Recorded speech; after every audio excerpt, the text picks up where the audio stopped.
Welcome to Red Eye. I'm Greg Gutfeld, or as I'm known and hungry, Kathy Lee Gifford. Let's go to TV's Andy Levy for a pregame report. Andy, what's coming up on tonight's show at Sport? Thanks, Greg, and come and make me holy again, America. Coming up on the big show, did the Obama administration give classified information to the filmmakers behind the upcoming movie about the raid that killed bin Laden? Sure, why not? Plus, do 2 New York legislators want to require websites to remove comments that are posted anonymously? Sure, why not? And finally, is a Dallas pizza chain giving free pizzas to people who order in Spanish? Sure, why not? Greg?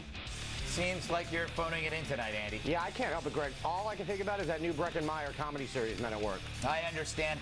I didn't sleep a wink when I first heard the news, just thinking about all the hilarity and broheiming that's going to be going on. My only concern, Greg? What? Breckin Meyer himself's not in it. No, he's not. He's just the creator. It's from his brain. Isn't that enough, Andy? I don't know if it is, Greg. Can it be as good as Franklin and Bash? This is why I don't sleep. You know what? You can't ask if it could be as good as Franklin and Bash. You can only hope that it's something different, of equal value. And you know it will be of equal value. It cannot be better. Nothing can be better. That's what I'm saying. I'm afraid it's not going to be as broy. Well, you know what? We'll just have to sit and watch it together with a bowl of popcorn. Tomorrow night. You got it. I'll wear shorts. Let's welcome our guests. Well, she's so hot, she's often mistaken for a space heater. I'm here tonight with Fox Business Network reporter Sandra Smith. And we were short a guest tonight, but he was passing by on 48th Street a minute ago, so we said, let him stay. It's comedian Joe DeVito. And his bed is a discarded toaster oven, is my repulsive sidekick Bill Schultz. And if sharp commentary were a fender bender, I'd give him my phone number after rear-ending him. Sitting right next to me, Bernard McGurk, executive producer for Imus in the Morning. And not an ounce of his ink makes you think. It's our New York Times correspondent. Good to see you again, Pinch. Today in business, Catherine Rampel decides to determine who's happier, at home versus employed mothers. Back in my day, the only women who were permitted to work, period, were the single kind, and they were relegated to assembly lines of breweries. 1, 2, 3, 4, 5, 6, 7, 8. Shamil, Shamazel, Heisenpfeffer Incorporated. We're gonna do it. Give us any chance, we'll take it. Give us any rule, we'll break it. We're gonna make our dreams come true. Doing it all the way. Put a glove on the bottle. Yes. And it's, you know, it's still amazing that we beat Piers Morgan in the demo with that. Well, I bring the gravitas. You do bring the gravitas. That limey can't do what I do. Exactly. Happy days. All right, should they be sued for an image so crude? Well, an explicit porno mag has done something explicitly porno. Yep, a recent issue of Hustler. Oh, wow. Photoshopped conservative commentator S.E. Cupp engaging in a sex act under the headline Celebrity Fantasy. The piece carries a disclaimer saying no image of her performing this act actually exists and it's intended for fantasy purposes. So I guess it's all good. The mag addresses her righty politics, noting, quote, S.E. Cupp is a lovely young lady who read too much Ayn Rand in high school and ended up joining the dark side. But her hotness is diminished when she espouses dumb ideas like defunding Planned Parenthood. What a bunch of... On Wednesday, SC discussed the controversy with Glenn Beck. It's just embarrassing because, as you say, it will be out there forever. And, you know, the fact that I work really hard and am an Ivy League educated young woman with a pretty good job, it doesn't matter when you look at a photo like this. She also talked about how Hustler sliming her for disagreeing with her politics was actually refreshing. And I have to commend that as being incredibly honest. And there are people in the media who perform this kind of misogyny on women like me who cannot be that honest. Meanwhile, Hustler's publisher, Larry Flint, he's still alive, issued this statement.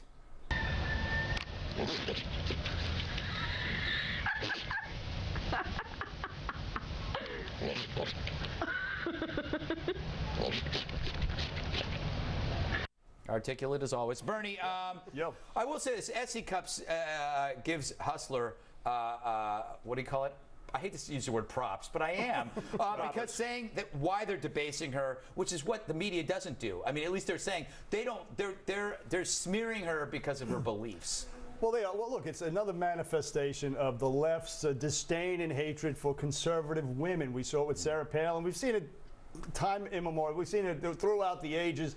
But the thing about it is that if they didn't call attention to it, nobody would know. The only people who read Hustler magazine are trailer trash and reprobates like me, who have an office where the company obstructs your access to porn when you want to, take a nap at lunch and close the door.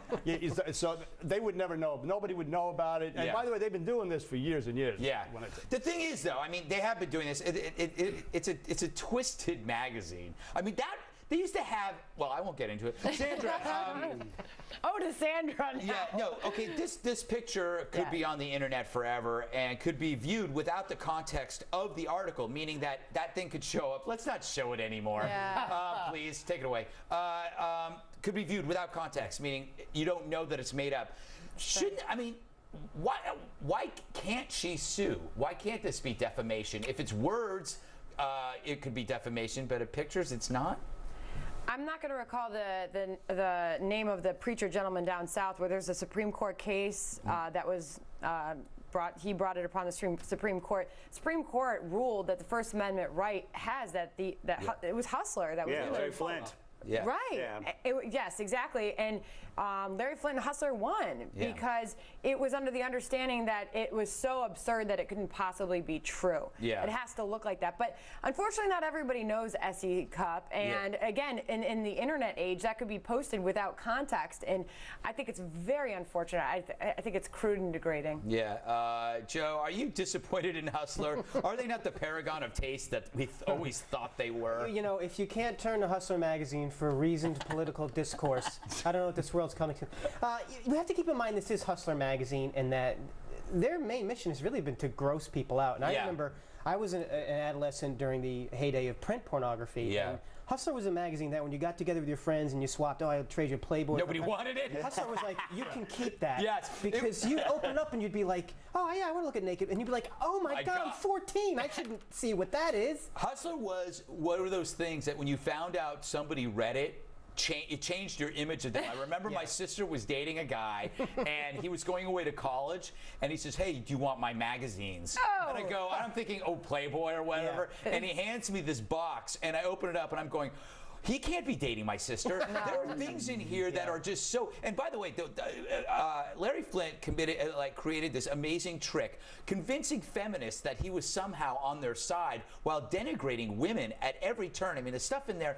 You can say women have a choice to do this stuff, but they're actually, I always say, betting against their future. They're thinking like this is not going to affect them because nothing.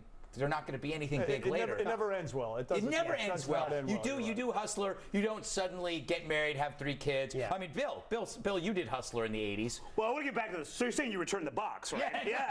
Okay, I just want to be clear. No, my mother found the box, and it was so bad that she didn't even bring it up to me. I just came home, and it was gone, and I'm going, now my mother thinks I am the most disgusting person that ever lived. But Bill, here's the thing. Essie's a good friend of the show, what should she do? Can't she do anything? I'll tell you something. This morning, I looked at this Photoshop. Don't do this again.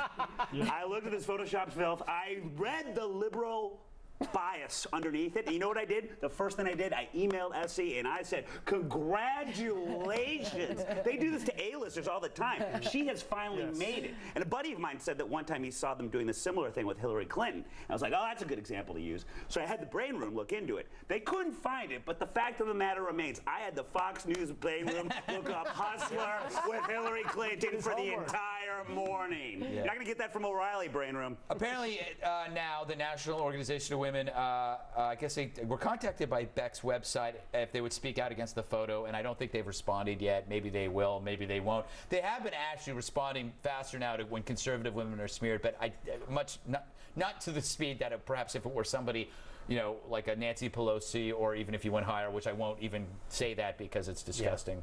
So, I don't know. But again, they've been doing it for. I mean, they used to. Nixon was taking it up to what. They used to have I don't know. They used to have they put it in the back end of a cow. They put somebody's face on it. Yes. But this is different because in the era of the web, that picture can exist without that other stuff. Yeah. And it could show up when you Google her, and I think she might have a case here. Well, you know what I'm going to do? I'm going to start buying Club magazine instead. Forget Hustler, you're out. Bust on my girl SC. I'm going with Club from now on. Club, that brings back the era of Club, Swank, Gallery, Weed, Cherry, all those horrible magazines. The era is still here. I don't know. As far as I'm concerned. I don't know. It's when they were all back in one rack at the liquor store. So, well, there was a 3-pack, the plaid pack. Yes. Okay, can I bring up one point before we move on? The packages of porn in airport magazine plate. Who is buying pornography on a trip? I've totally seen it. I have totally seen it. Hardcore. You know how the guys read it on the airplane?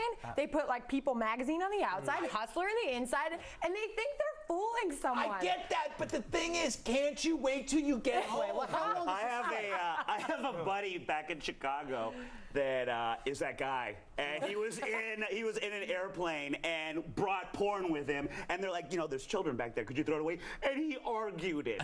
Long story short, this is the one friend of mine back home that is not married yet. Yeah. I don't know. It's like patience. Yeah. Delayed gratification always works. Think about it on the flight. Then when you get home, debase yourself. Somebody's going to think you're the underwear bomber if it gets a lot of danger involved. It's like you said, wait, delayed gratification. Yeah. Can we also just stop saying people who read Hustler? Yes. It's not really checking on They tried to do Norman Mailer They tried to do some journalism, but it wasn't very good. Yeah. It was sad. And their comic strips were actually. Why am I discussing this? This actually worked for them. We just gave them absolutely. Just gave them 8 minutes. They tricked us. Damn them. Nobody reads it anymore. Well, and it's a suggestion for flyers out there. Get grannies with fannies. From a distance, it looks like Reader's Digest. All right, from creeps to leaks. Does the White House have a big mouth? Was too much revealed for a movie deal? Well, a conservative watchdog group has obtained documents showing the intense level of access the administration gave the makers of an upcoming film about killing bin Laden. Judicial Watch used the Freedom of Information Act to get emails showing, for instance, that the writer and director met with a planner, operator, and commander of SEAL Team 6, and that they should keep quiet about it because, quote, he shouldn't be talking out of school. Whew. But